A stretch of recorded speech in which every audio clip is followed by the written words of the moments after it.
ጤና ይስጥልን እንደምን አላችሁ። ዛሬ በሀገራችን ኢኮኖሚ ውስጥ ታሪካዊ ስብራት ተብሎ የተገለጸውንና የብዙዎችን ትኩረት የሳበውን አዲሱን የውጭ ምንዛሬ ፖሊሲ ማሻሻያ ልናስቃኛችሁ ወደድን። መንግስት ላለፉት 10 ዓመታት ሲከተለው የነበረውን ጥብቅ ቁጥጥር በመተውም የምንዛሬ ተመን በገበያ እንዲወሰን ማድረጉ በዜጎች የዕለት ተዕለት ኑሮና በሀገሪቱ የወደፊት ተስፋ ላይ ምን አይነት አሻራ ያሳርፋል የሚለውን ነጥብ ከባለሙያዎች እይታና ካለው ተጨባጭ ሁኔታ ጋር አንጻራዊ ፍተሻ እናደርግበታል።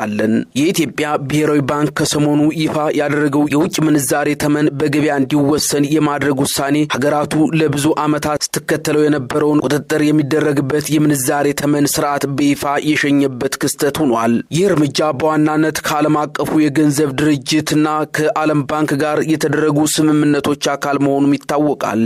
የኢኮኖሚ ተንታኞች እንደሚሉት የጥቁር ገበያውና የህጋዊው ገበያ ልዩነት መስፋፋት፣ የውጭ ምንዛሬ እጥረትና የላኪዎች ተነሳሽነት መዳከም መንግስት ይህን መራራ ውሳኔ እንዲወስንም አስገድዶታል። የምንዛሬ ተመኑ በገበያ እንዲወሰን መደረጉ የውጭ ቀጥታ ኢንቨስትመንት እንዲሳብና የውጭ ምንዛሬ ወደ ህጋዊ መስመር እንዲገባ ያደርጋል ተብሎም ይገመታል። ለረጅም ጊዜ በሀገራቱ የነበረው የውጭ ምንዛሬ እጥረት በህጋዊው ባንክና በጥቁር ገበያው መካከል ሰፊ የዋጋ ልዩነት እንዲፈጠርም አድርጎት ቆይቷል። ይህ ልዩነት ላኪዎች ምርታቸውን በህጋዊ መንገድ እንዳይልኩ፣ ዲያስፖራውም ገንዘቡን በባንክ እንዳያስተላልፍ ትልቅ እንቅፋትም ሆኖ ነበር። አዲሱ ፖሊሲ ይህንን ሁለት መልክ ያለው ገበያ በማጥፋት ሁሉም በባንክ በኩል እንዲገበያይና የውጭ ምንዛሬ ክምችቱ እንዲያድግም ያለመ ነው። ይህ እርምጃ መወሰዱን ተከትሎ ኢትዮጵያ ከዓለም ባንክና ከአይኤምኤፍ ቢሊዮን ዶላሮችን የሚቆጠር የገንዘብ ድጋፍና ብድር እንድታገኝም በር ከፍቶላታል። ይህ የገንዘብ ፍሰት የተፈጠረውን የምንዛሬ መናጋት ለማረጋጋትና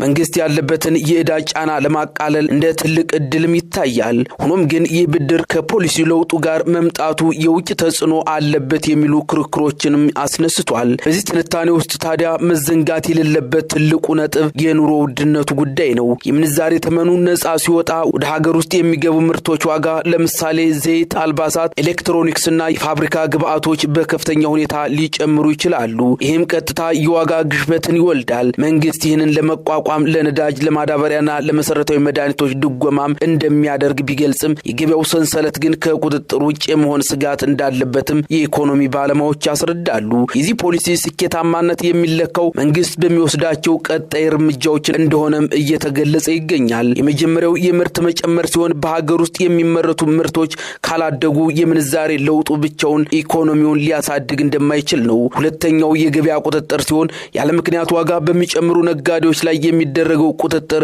ጥብቅ መሆን አለበት። ይህ ቁጥጥር ግን አሁንም ድረስ ያልተገታ ልጓም ሆኖ ቀጥሏል።